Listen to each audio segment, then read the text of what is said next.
I think the autopen is one of the great scandals of our time. The autopen was our president, or to put it a different way, whoever operated the autopen was our president. It's not allowed. It's just not allowed. And they gave a pardon to the unselect committee after the unselect committee realized that that whole situation was a hoax and it was all their fault, including Nancy Pelosi turning down security and all, turning down soldiers. It all came out bad for them. They burned everything. They got rid of everything. There's absolutely nothing there. It's all gone. And that was based on an autopen. They gave those members of Congress that were on the unselect committee, they gave them pardons. What do you think? So I think it's a tremendous scandal. What do you think the media would say if you pardoned your case your last day in office via an autopen? Don't you think the media would go? Well, I think it would have been a big story. A big story. Would have been. I like this guy. We've sat multiple times on a Charlotte subway. You've seen this video, and do you have any reaction to it? Yeah, and where was the subway? Was where? She was in Charlotte on a light train. She was stabbed multiple times by a Horrible. No, I haven't heard. Okay. When did this happen? It happened in August, but the video just came out. I see. Yeah, I see the video. I'll know all about it by tomorrow morning. Okay? Thank you. Do you have plans for Chicago this week? No, not really. Not really. We're going to go someplace. We're picking. Look, D.C. now is 100%. I don't want to say 100, but it's pretty close to 100% healthy, happy, thriving. It's a crime-free zone. You know that. You could go out to dinner tonight, Jeff. You could go out to dinner, and you most likely will not be harmed. You know that. You won't be beaten to hell. There's still some crime. Huh? There's still some crime. Very little. And within a week, there will be nothing. Do you agree with me? I feel much safer walking around. I can't fight them. No, it's a safe place now. But you've been talking a lot about Chicago, and there was no. Chicago's been talking a lot. So, Chicago last week lost 9 people were killed, and 28 people were shot. The week before, it was 7 people were killed and 37 people were shot. The week before that, it was the same kind of number. Chicago is a very dangerous place, and we have a governor that doesn't care about crime. I guess we could solve Chicago very quickly, but we're going to make a decision as to where we go over the next day or two. When you look at what happened to D.C. in a short period of time, honestly, it's amazing. Over a period of 12 days, in other words, on the 12th day, we had the crime just about solved. And right now, people are walking down. They're going out right now to restaurants all over D.C., whereas if you go back a year ago or 6 months ago, nobody was going out. Nobody. We did it in 12 days. Now it's better than it was in 12 days. We'll make it even better, and then we're also going to clean it up. We're going to clean up the city. We're going to make some great improvements to the roads, to the medians, to all of the signs. You got signs that have been up for 30, 40 years. They're worn out. They look like hell. We're going to redo the signs. We're going to put up new signs. It's going to look beautiful.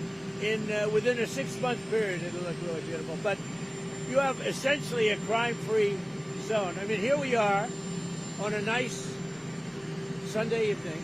If you'd like, it feels like Saturday, actually. If you like, you could go out and you could have dinner on me, but you wouldn't do that. But you could have dinner on me if you'd like. Go ahead. What else? When do you plan to speak to President Putin next? And what Very soon. Over the next couple of days. Look, we're going to get it done.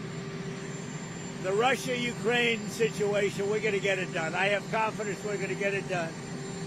Think of it. I got 7 done, all of which were impossible to do. If you look at any one of the 7, you know them. I don't have to go through them. Many of them were impossible. One was 31 years, 10 million people killed. One was 34 years with 8 million people killed. How about the Congo? They lost 9 million people, and it went on for years with Rwanda. All settled. Everybody happy. The one that I thought would have been, for me, the easiest, because of Putin, I thought that would have been, it's not turned out that way, but we're going to get it settled. You brought him in. in to discuss the Gaza issue and help make peace in Gaza. What's some of the advice he's giving to you, and why did you bring him back in to work on this deal? I think we're going to have a deal on Gaza very soon. It's a hell of a problem. What gives you Again, that it's a optimism? problem we want to solve for the Middle East, for Israel, for everybody. But it's a problem we're going to get done. So they have hostages. It could be a little bit less than 20 because they tend to die, right? They tend to die. Even though they're young people largely, they're dying. Young people don't die. Young people stay alive. But with this whole thing, they tend to die. But we have, let's say, 20 people, and we have about 38 bodies.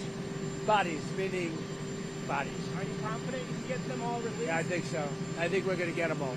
Did you see the turnover of the Japanese Prime Minister stepping down? Do you have any reaction to that? No, I was surprised because I knew him. I liked him. And he's just now stepping down. A little bit surprised. I found him to be a very nice man, actually. We dealt very well together. Mr. President, the price of beef continues to rise and other items keep going up. Is there any way to address the cost of beef? Once it kicks in, once our policies kick in, the price of beef will be going down, just like the price of eggs went down and the price of a lot of other grocery items went down. Beef will go down. It'll all go down. Energy has gone way down. The price of gasoline has gone really, I think you'll be hitting $2 very soon. And it was $4.50 a little while ago. So energy's gone way down. That brings everything else with it. But beef has gone, as you know, for other reasons. The price of beef has gone up a little bit. It'll be coming down. Before you went to Alaska, in the Oval Office, you said that the First Lady expressed she wasn't too enamored with Putin. You said you came home, you said you spoke to Putin. She said, well, I heard he just blew up a village today. Has she expressed anything since you've come back? No, the from First Alaska? Lady actually got along great with Putin, Right. as I did. But, we're disappointed. Both of us are disappointed that this ridiculous war continues. Are you proud to see her sending the letter that she sent? Yeah, to she Putin? I is. And loved it. she's felt very strongly about the children. Yeah, feels very badly about it. Thank you, everybody. Do you have plans to go to Japan and South Korea this fall? What does that mean? Or do you have plans to go to South Korea? Maybe. and Japan? We'll see.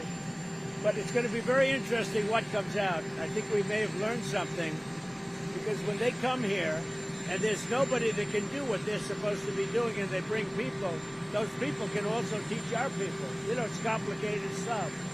And something very interesting could come out of that. Thank you, everybody.